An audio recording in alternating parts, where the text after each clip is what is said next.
Alrighty. Hello, everyone. It has been a minute since I've used this channel, but there's something going on in the scene right now, a discussion going on that I really want to chime in on. It's something I've been really focusing on myself anyway recently.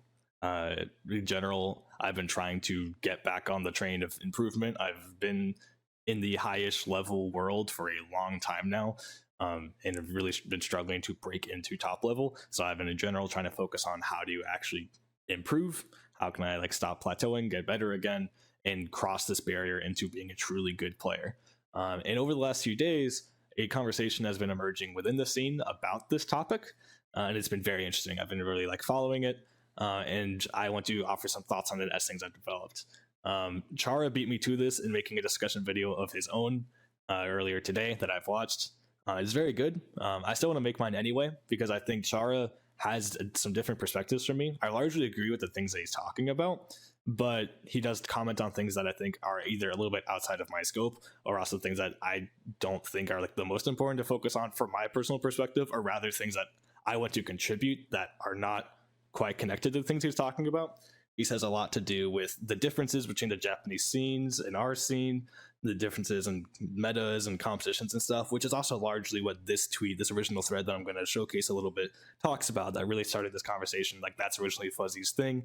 I sort of take it, ask some questions, and move in a bit of a different direction, and that's more so what I want to talk on. I'll link the Chara video below. It was really nice, really good. Again, I agree with him mostly, and also I think I will be commenting on things a bit different, so I think it's fine that they both exist. Yeah.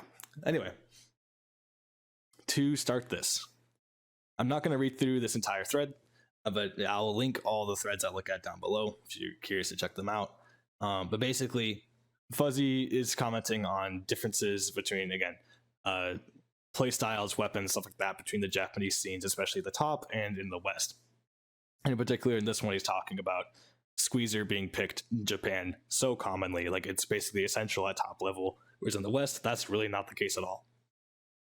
I'm going to read through these first 4 tweets for the context, and then after that, we can start talking a bit more. I don't want to read through all of this because I go on a fair bit more in this thread than just these pieces, but to introduce it, to summarize again. In regards to people wondering why Squeezer isn't picked in the West, I think our meta is so unevolved that the base level of gameplay where Squeezer would be dominant hasn't been reached yet by the West and does not currently have the trajectory to reach in the foreseeable future. The top teams in our scene historically push towards safe options, which trickles down to the base level of safe gameplay. Our ranked system has no structure. There are few informative videos from competitive players on how to play the game quote-unquote properly.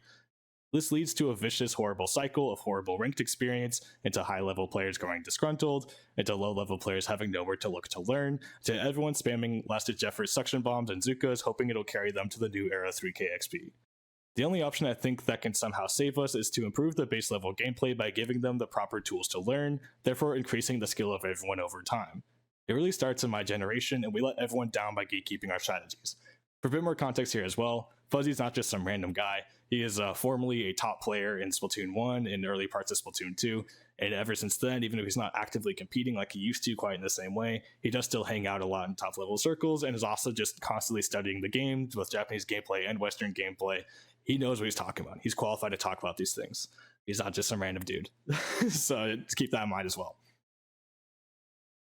But basically, several things are being argued here. A lot of it is observations about differences between the West and Japan and the ways that they play, the compositions that they play, and stuff like that. But what I really want to focus on here is this interesting observation of what we later go on, because again, I engaged some questions here that we'll talk about in a second as well, because I found this really interesting, is basically a kind of skill trap, as you can call it, that's happening, where Western players will see the top players in the West, and even some in Japan, playing certain weapons, playing certain ways, usually that being a lot of specials. They're good about not dying, or at least not dying at bad times, and they kind of see that and go, oh, so me just playing really safe is the way to win the game. I just shouldn't die. I shouldn't engage the opponent. I should just spam Zukas at them, spam paint everywhere, and that'll surely win me the game, right?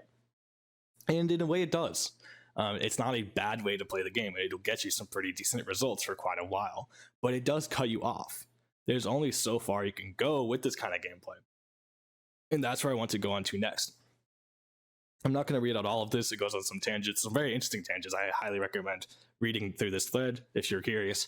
But I engage this basically with the question of, Do you think that safe gameplay is quote unquote less optimal than more opportunistic approaches to the game, or is it primarily that safe gameplay stunts player or skill developments long term or in general? If I recall correctly, I've seen you comment on that idea before, and I found it very interesting. And it basically goes on to talk about how it actually is in fact this skill development thing that's the problem. Is that trying to play very safe isn't bad. It's not a bad way to play the game. In fact, he actually later goes on to specify that it's actually a good thing. Down here, the reality is that safe gameplay does equal optimal, but you have to first expand what safe means to you as a player. The more aggressive you can be while being safe, the better player you become. So again, not feeding, staying alive, having more presence and influence over the match, that's a good thing. It's not trying to say that's not. The problem is if you start to focus on that too hard and all you think about is, I'm just going to, again, play my splatter shot, hang back, spam paint, spam bomb, spam Zuka, and try to win passively, try to win without interacting, you're not going to grow your skills. Again, you will get, like, that'll bring you some results in X rank. It'll win you some smaller tournaments. It's not poor fundamental gameplay. The problem is, again, you can only optimize that so far. You can only throw bombs so good. You can only charge Zuka so fast. It kind of just put a cap, that path of playing the game puts a cap on your skill development. There's certain things that you just won't learn how to do. And that's also something else that comments on this through it. Is that, for example, if you want to carry, you should have been playing Stampers since like September 2022 or Squeezers since June 2023. What it means by that is that these really strong main weapons that are hard to play are rewarding in the sense that to master them, you have to learn a lot more at the micro mechanical level of the game about positioning, about aim, about all sorts of certain things, using terrain, using your kits, knowing your matchups. It goes on and on and on. These little things that you have to push the boundaries of. Every time you play, little ways, little new tricks you've learned, little new bits of knowledge you pick up on as you go that just form you into a monster of a player who, once you master these things, can do so much. But that doesn't happen again when you're hanging back and spamming bombs with your shot. It's like that kind of gameplay, again, that path, that entire approach to the game inherently is capped to a certain degree. You can only go so far with it. And this is the thing he's arguing, that the West is too big into this kind of side of gameplay, is that they all reach a certain point of optimization on this path that is inherently capped, and then they just duke it out at the top of that path, whereas that's not actually the pinnacle of Splatoon. The pinnacle of Splatoon is some other way to play the game that can take you further because it forces you to develop new skills and optimize these new skills. And that is what I think is really interesting and what I want to talk about here. So there are some other threads we're going to look at on this later. Don't worry, we're not done with Twitter yet. But I want to hop over to Sendu actually and look at some sketches I've made, because sketching on this website is fun, and I also like just showing it off when we get the chance because Sendu is the GOAT. So first, I've actually drawn two things. One we have to scroll down to, we'll get to in a second. But this is a model that I think when a lot of people think about improving at the game, this is what they think of. That's a straight line of skill that starts at noob and it goes up to top player. And you just improve over time. And along this way, there's some barriers, some kind of skill barriers that pop up. In that it's up to you to break through these barriers eventually. But when you're at them, you're plateauing and still getting frustrated, but you have to push through these barriers. But you can do it. If you break through it, once you break through it, smooth sailing for a while to get better until you reach the next barrier. And I think this way of thinking is pretty flawed. And again, we'll get to that in a second. And I think Fuzzy's observations are a great example of an exception to this, or rather why this system can be flawed.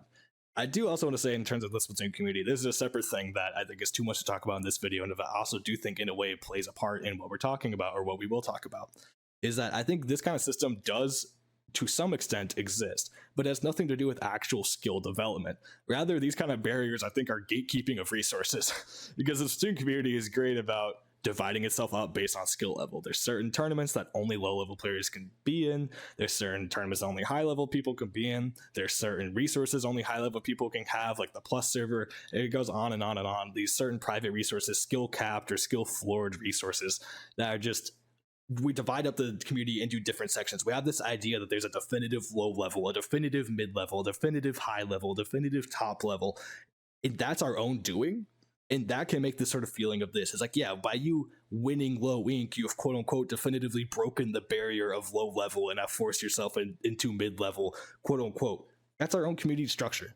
Doesn't have shit to do with your actual understanding of skills, your actual skills on the game. Like, there's a general understanding that if a top team won low ink, they should theoretically win it, and I would argue that should also be true. But again, that actual barrier Like, this barrier is something we've artificially made.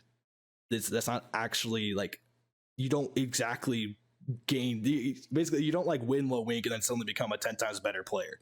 You become a better player until you eventually win low wink, and that's proof that you've gotten better. You don't actually get better when you win low wink. Breaking the barrier doesn't actually surge you forward.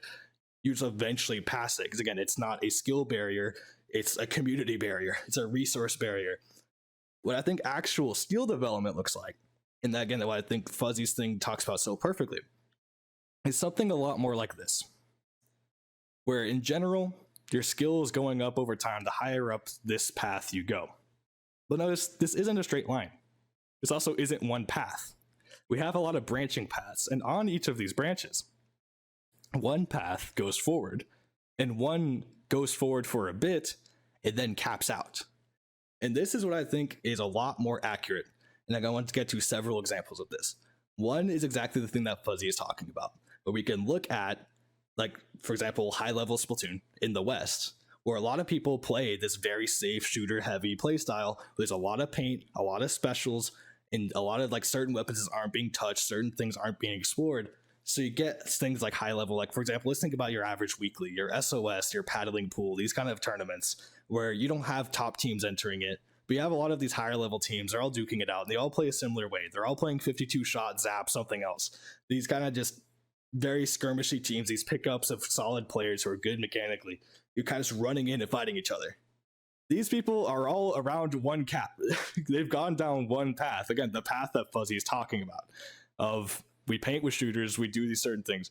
We're not forcing different things to happen. I guess, again, in 99% of cases, in my own experience, that's what these kind of events are like. And they're a good window into these kind of levels of play too. Again, this kind of skill cap going on, where you can enter into this kind of tournament. Everyone's playing the same way, and everyone's punching around. Let's say, for example, on this split off here, where because, again, the things Fuzzy talks about with certain weapons being played and certain weapons not being played, certain playstyles not happening, etc., it's not actually on this correct path that would take them further forward. But this path also isn't directly a dead end. Notice that at the point it starts branching, it goes up for quite a while before it caps out.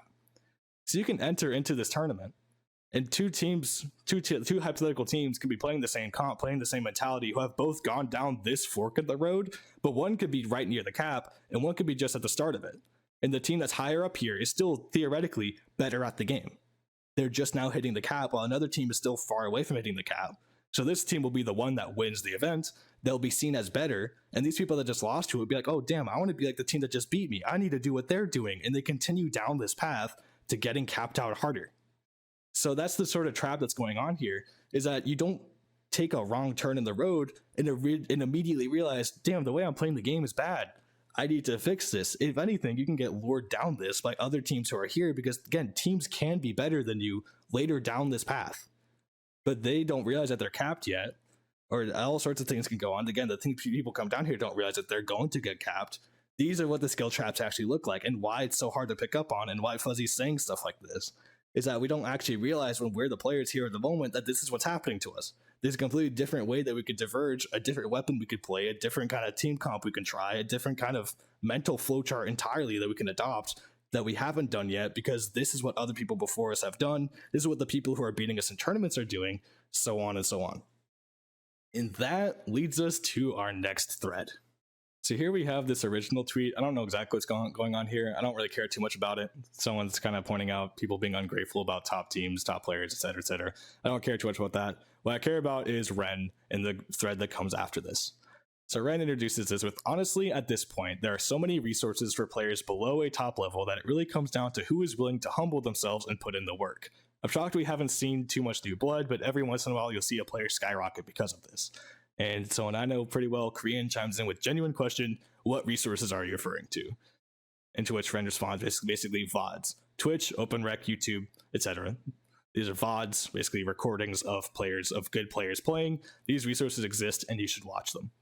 And basically this goes on for a while, but Korean introduces an argument that I think is very important to talk about.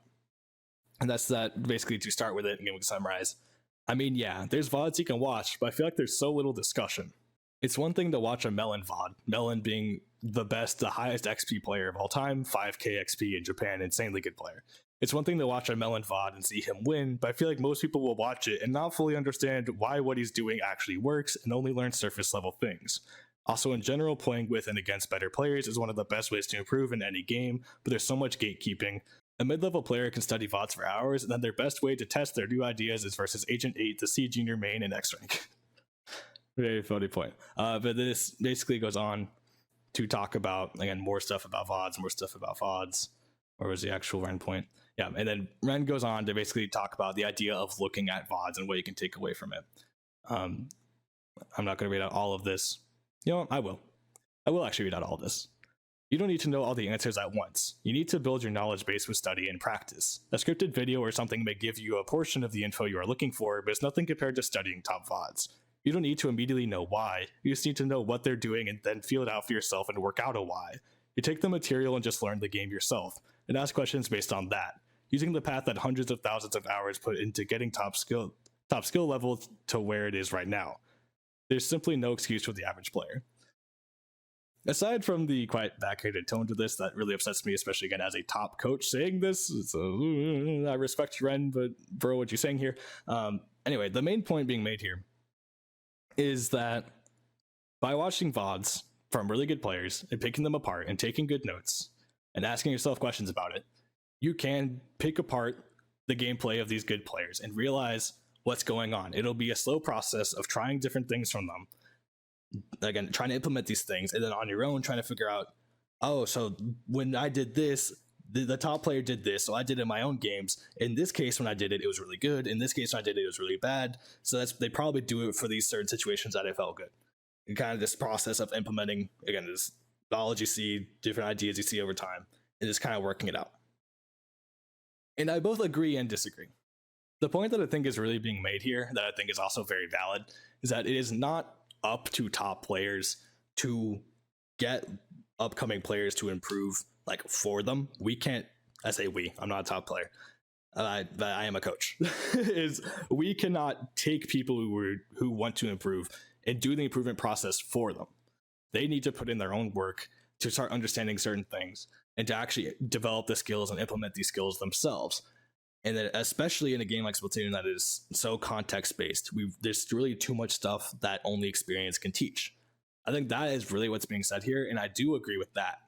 However, and this also goes further on, again, I'm not going to read all of this, it goes further on, it kind of just keeps saying, like, whatever argument comes up is like, no, just look at the VODs, it's there, don't worry.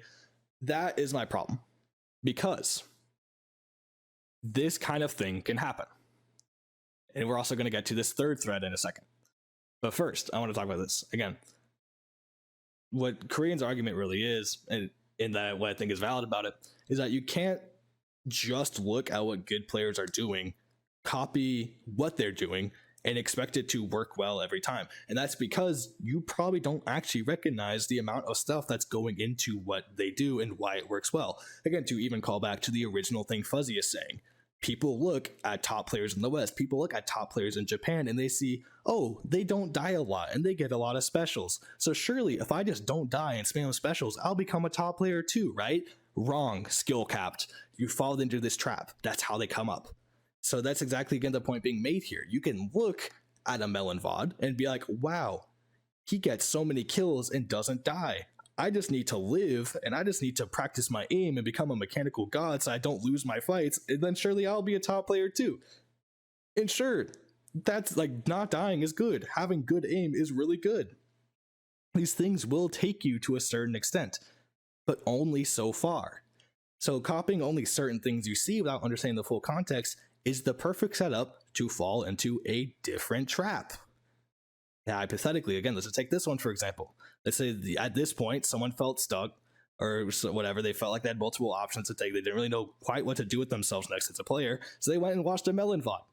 And they saw, wow, bro is so good at aiming. Bro is so good at winning his fights. I just need to have better fights. And yeah, if you focus on better fights, you're going to start feeling better. Like, that matters a lot. That's a good skill to develop. It doesn't mean nothing, but it only takes you so far. Eventually, you're going to hit a cap. Boom. Well, now what? Because this path did not consider why Melon takes the fights that he does, how he takes the fights that he does. He's probably aware, again, highest XP player in the world, we can assume he has some pretty good skills and knowledge on the game. He's probably aware of the weapons that the opponent has, where they're positioning, and how he can position against them, how he can approach these things, how he can set up fights, all these different things against what the opponent is doing, the way the opponent is playing, the weapons that his opponents are holding, the weapons his teammates are holding, all sorts of context, the state of map control, the state of objective. All these things go into how Melon chooses the fights that he does. He doesn't just run up to everyone and diff them willy-nilly. He could, and probably in a lot of cases, he will be a better player than the average person he fights again by nature of being such a good player, but he doesn't just be better. There's a lot of things that he does to set up fights that look really easy, that look really clean, that look so obvious. But those things, again, you don't see them watching his POV. These are mental processes. These are notes that he's making in his head, these different trends that he has learned through his own experience that you don't pick up on as a viewer. So you see the execution, you see certain things, but again, that can actually make it look overly simple or make it seem like there's something that he's doing that's a trend in his gameplay that's actually a byproduct of better disciplines that he has, other knowledge that he has, and not just a thing that he does. And again, if we just take VODs, if we just say, just go watch good players, forehead, this kind of thing will happen. You won't learn nothing. You'll learn good things. But not having the direction or context to what these good players do, again, will send you onto these skill caps. You'll hit these barriers. You'll get frustrated. You'll be like, I was improving at this thing. I was getting better. What happened? Again, you developed some skills, but you need to rewind and go back another path with these new skills you have since acquired. And if you don't actually have the context as to why you hit this barrier, no one can tell you off of previous experience why the things, like why you've hit this, or no one can tell you why the things you've implemented can only take you so far and why they don't work in certain situations. Whatever it is that gets you to this cap, again, if you don't know the context of the skills you've just been implementing, this cap will be a surprise to you and you won't know how to steer away from it right away. And that's the whole thing I really want to focus on. That actually leads me to this last tweet that came up today that I think is incredibly interesting. Basically, someone made an English translation of Melon, the person who was being talked about as an example in the last thread. Again, the very good Japanese player. He was talking about how he improves at the game. And basically, I won't read all of this, but basically to summarize it, Melon was talking about how in Splatoon 2, he would run into a certain player who was very, very good, and he would consistently beat Melon in fights. He was consistently beats a little bit better than him.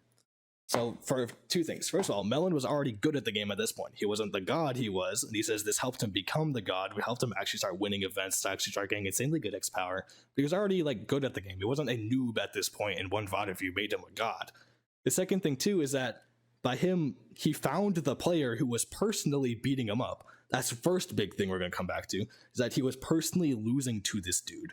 So it means he has a focus, someone he wants to copy, someone he wants to be able to beat. There's this motivation and there's this role model, not just watching a video of this guy, but actively, again, being beat by this guy in game. And then when he did find the videos of this guy, because he had that experience, he then has specific questions. He was wondering, why can't I beat this guy? Why is he better than the other people in my lobby? And that was what he was wondering. And so then by watching his gameplay, he actually picked up on particular things that related to that question. For example, this player was a lot better at not stepping in enemy ink compared to how Melon did it. This guy was very good at not shooting until he had a guaranteed target and therefore did not give away his position ahead of time. It made him a harder target to track and pin down than the other people Melon would fight. This is very interesting. First of all, this is just great data on its own. Again, I'll link this. Love it. But again, it's not just that Melon came across this random good VOD of a player. It was like, oh, cool, let me take notes. It was a player that he knew from in-game and that he had particular things he wanted to learn from. This is how you take good notes. Because in Melon's case, again, if we come back over to this chart, he was probably feeling this cap, that he was better than a lot of people underneath him. He was beating these other people in lobbies fairly comfortably. But somewhere, there was some player who knew things that he couldn't even see yet, concepts he hadn't even considered yet, someone who had gone a different path forward, and he felt that different path. So for Melon, he had to ask himself, what is this guy actively doing differently? There's something I don't know. What is it? And then by watching this VOD, he started to see, oh, it's the way that he's patient about when he shoots. It's the way that he moves better than me and respects enemy ink better than me. These are concepts I need to implement. And by taking that step back to acknowledge the faults of his current skills, the lacks of his current skills, he got to take this, but recognize his path wasn't quite it, back up and hop on the new train and now he's the god that he is. Again, this is just an example. I doubt this is the only time this happened to him. And again, this also didn't take him from here to here watching one VOD. This VOD, that particular stuff that he gained, again, took him from one skill capped area, one fall. Maybe he wasn't even at the cap yet. Maybe it's going down a different path. Again, that enlightenment of a new concepts. He recognized, he was humble about the fact that there's new concepts he didn't know, then absorbed the information about them, going in actively looking for them, and then found this. That, again, is how watching VODs actually works. That's how actually getting value out of them works. You can't just look at players play and be like, well, I know everything now. That all makes sense. And again, the other thing I also really want to talk about, especially from my own perspective, that something that really matters is actually fighting these better players yourself. Because having that feeling in game is what prompts that question. Melon wouldn't just find, it would be so much harder just to find, again, a good player and be like, this person must be better than me. What do they do differently? Like, you can do that. It's not impossible to do that. But it was something very particular. It was like, not just this guy's better than me. What does he do differently? Is why is his fights better than me? Why is he avoiding my fights in a way no one else can? That experience gave him a very particular question that then would have made taking notes, observing those things makes so much more sense because there's so much stuff to look for. And again, also so many things that higher level players can do that as a lower level player, as someone that has a skill beneath them, could be mental processes, again, that you don't even realize that they're making when you're looking at the screen. But Melon knew by fighting him that there must be something different. Because in these games, it literally feels different to fight this guy. There has to be something when it comes to being hard to kill, that this particular thing, this particular aspect, I can feel it. He is doing it differently. Why?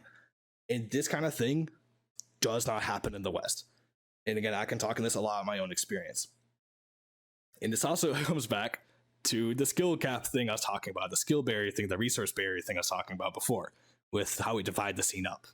Right now, it is so hard to actually fight people who are a lot better than you, especially if they're top players. Because if you're a low level player, you're probably playing at these low level only events, you're probably not playing in much else.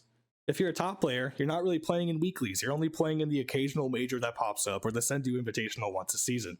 You don't see top teams in weeklies. You don't see little teams often, these lower level teams in majors. There's not even that many majors anymore to begin with compared to how there used to be. But when there is, you don't see a lot of them.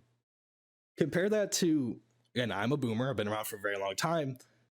My team before Cherry Limeade, a lot of people know about, or not a lot of people know about Cherry Limeade, not a lot of people know about before that. I was on a team in Splatoon 2 called Azure, and we were right around the cusp of like high level. Like we were into high level, we were definitely not top level, but we also were definitely above mid level.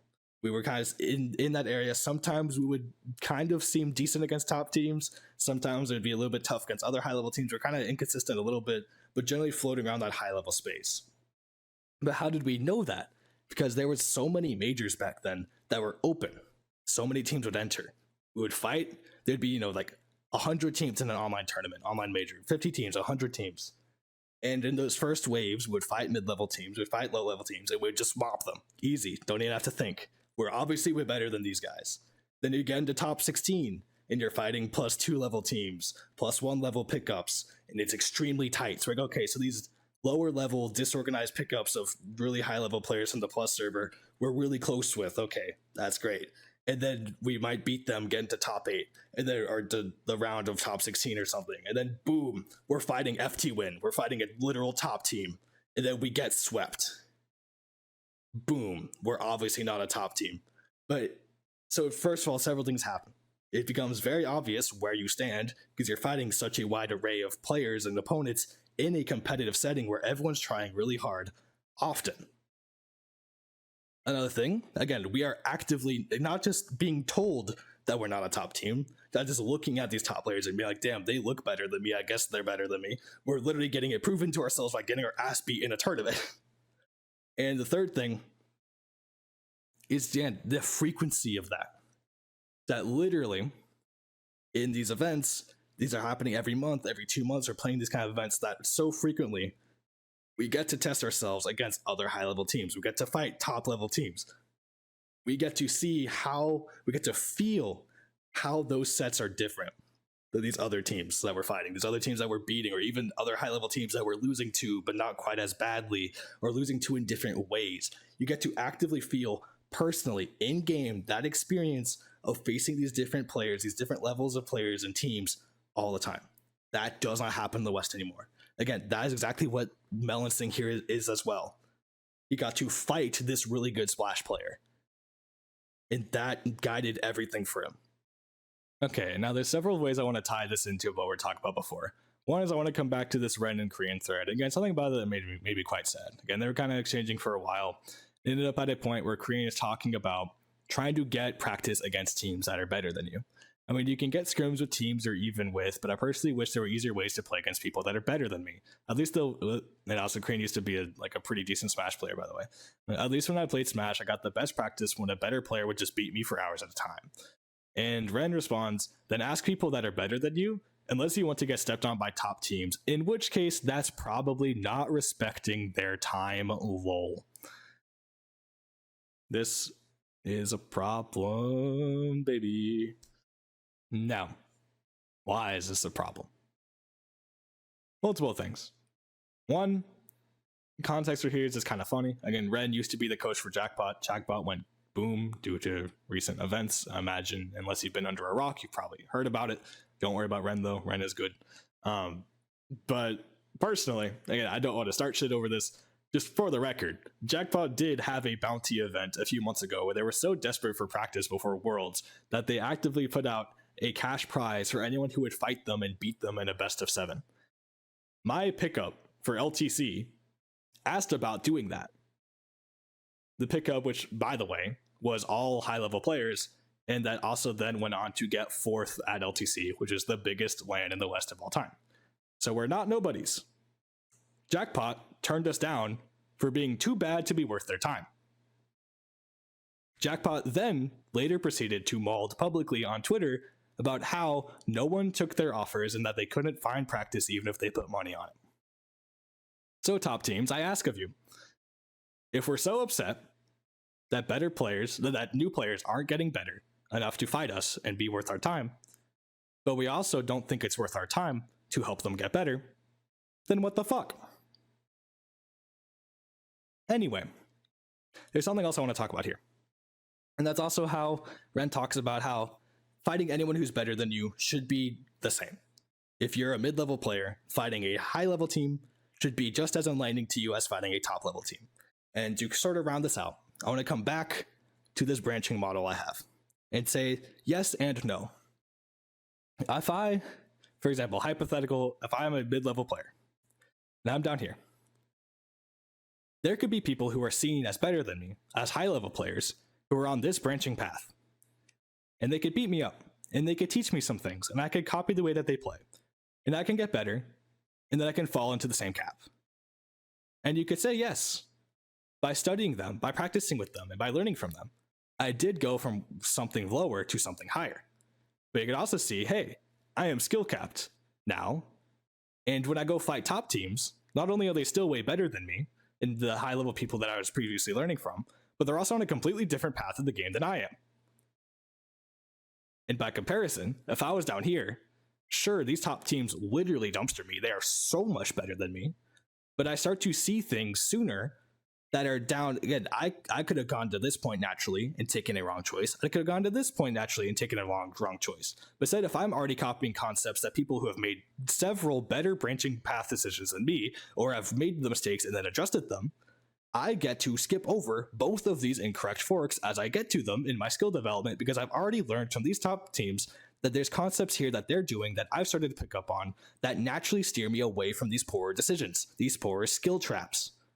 And that is what I think is a bit different here. So again, yes, technically, anyone who's better than you can learn something from, but it also might set you up for some failure or long-term frustration. We're going to get here, and then it's going to be up to you or up to some kind of force to eventually recognize the fact that, hey, you've hit a skill cap, you've plateaued here, and sure, you've been getting better for a while, and now you're suddenly not, and you don't know why, and you actually have to have an entire epiphany, an entire event of enlightenment to realize, oh wait, actually no, I made some wrong choices, there's some new concepts I don't even understand, I feel stupid again, and now I need to start learning the entire new things. So it's a much faster process to fight teams that are literally the best at any point because it helps you just steer this long-term development better. And I would argue, again, it's also why Ren saying these things as a coach makes me a little bit sad, is that our job as coaches, and also for me and other people like me who are also like educational content creators, again, we can't make people better for them. That is their own process. I 100% agree with that. It's up to people to develop skills, to take these notes, again, all that, to put in the effort to actually improve themselves. We basically can't do it for them, and even if we could, that's not fair. However, it's what our job actually is to prevent as many of these poor splitting path decisions as possible. That is our actual job. We don't want it to take 8 years for the next best players to actually become the best players. We would love it if it only took 2. And the way we do that is to make them waste as little time as possible by steering them away from these poor decisions. And by just saying, hey, the original top players just got good on their own. You can do it too, lol. Sure, they can do it too. It'll just take forever. And again, I don't really think that's actually something that we want. Last thing here to talk about as well, this relates to things we already talked about, but again, I want to tie a bit of my experience. Both with Azure and especially with Cherry Limeade, that more people are familiar with. People probably know that Cherry Limeade was inconsistent as hell. Sometimes we would have sets against top teams that were closer than they had any right to be, that we looked really good. Sometimes we would literally lose tournament sets to low ink teams. So what the hell? Are we terrible at the game, or are we like almost top level? What are we? Where are we? And that is exactly because of this system. We would see top teams like this. We would study them. We would learn how to fight them. We would try to do things that they do. And they'd be a little bit better than us. Realistically, they'd be quite a bit better than us. It wasn't that close. But we would do better into them than a lot of other teams that were perceived around our level. Because overall, our understanding of the decisions they make was a bit better than that of people around us.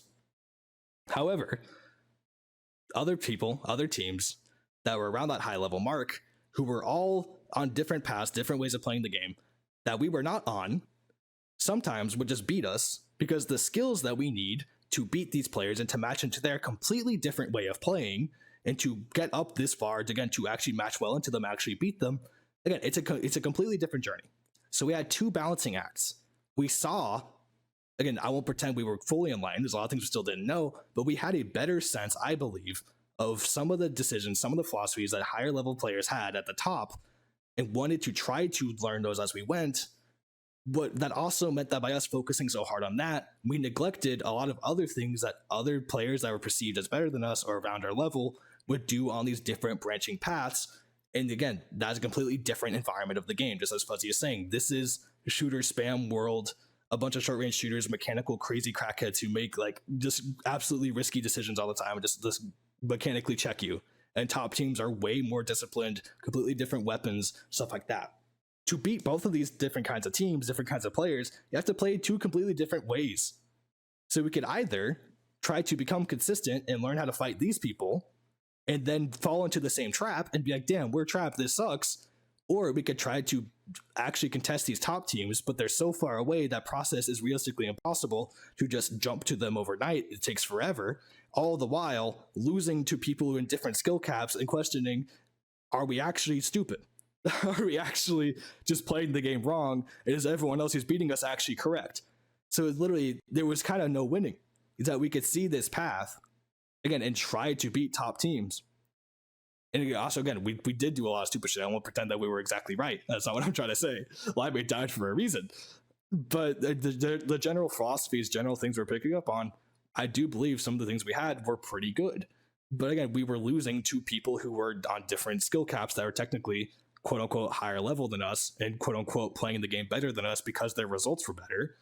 So, okay, again, do we want to stop the bleeding, gain respect, and get some results by biting the bullet and actually going down this side quest just for some results and some respect, and then go back to what we were doing? Or do we just keep powering through, but then also getting beaten down because everyone says that we suck because we're losing to people who are down here while we're trying to get up here? You know? It's basically all this is to say. It's a trend I've talked about before in more private circles, is that I think there is literally multiple versions of the game that if you are improving as a player, you need to learn. And that is really what I'm trying to get at here, is that the teams that are winning your weeklies and the teams that are winning your majors are literally playing Splatoon in nearly indistinguishably different ways. in that if you are trying to get better, in order to get recognized by the top teams that they'll scrim you, you need to go win your weekly. In order to go win your weekly, you need to literally do shit that is completely different than what is required to match the skill level and gain the skills and understanding of the game that these top teams actually have. So they're just sitting up here at the top, watching new skill get capped and capped and capped and capped again and be like, damn, when will they ever get better? But you literally have to do this because, again, the way the scene is currently set up. You can't just be a mid-level team and be like, okay, Starburst, you want to scrim me? They're not going to do that. Okay, Jackpot, before you got removed from the world, you want to scrim me? No, they wouldn't. You had to go get respect from these people first. But in order to beat them and to be seen by them, you had to join their game. And then to not get capped in the same way they have, you have to then backtrack and then explore a different path, all the while upkeeping the knowledge and skills that you need to still win to these people. Because if you start suddenly losing to them when you try to dodge your way around this barrier and go a new path, then you're washed and you lose respect. So it's just, these caps are both in game and in the community. It's really, really tough. Again, I'm not here to try to mope about why I'm not getting results. I know that I'm not, like, I'm good at the game, but I could be so much better. That's, again, entirely what I'm trying to talk about here. This entire thing, the entire quest right now, I'm not trying to, like, get copium. But what I am saying is that this shit is very real. And I think takes like these from Ren are very dismissive of this reality. While also, at the same time, I think he's also correct in the overall takeaway that, like, yes, it is up to players to navigate this themselves. But I also want to point out that this exists because I think so many people don't even recognize this is actually what's happening. Again, I think most people, this is it. They hit a barrier and they believe they just have to keep pushing and keep pushing and keep pushing until either they break through it or someone removes the barrier for them. But in reality, their path could just be a dead end and you push forever. Something has to pull you away from this cap. It can be yourself realizing it. It can be a coach helping you see this. It could be a top player opening up your eyes by beating your ass in a tournament. Something has to happen. But right now, if our coaches talk like this and our community is set up in a way that you don't get these matches from top players and it's all on you to navigate this entire labyrinth, of course it's going to take forever for people to get better. And that is entirely Fuzzy's point. Hopefully by the end there, it started to make some sense. Again, I think this topic is complicated. A lot of different perspectives exist on it. I know many people will probably disagree with me. I know many people won't even care to watch this, but I care so much about this that I just wanted to put some kind of perspective out there. Again, especially from someone who I think I've been thinking a lot about this. I've been in a lot of different perspectives, a lot of different situations relating to this kind of concept that I hope, especially if nothing else, this model makes some sense to people because this is problematic. Thanks for watching.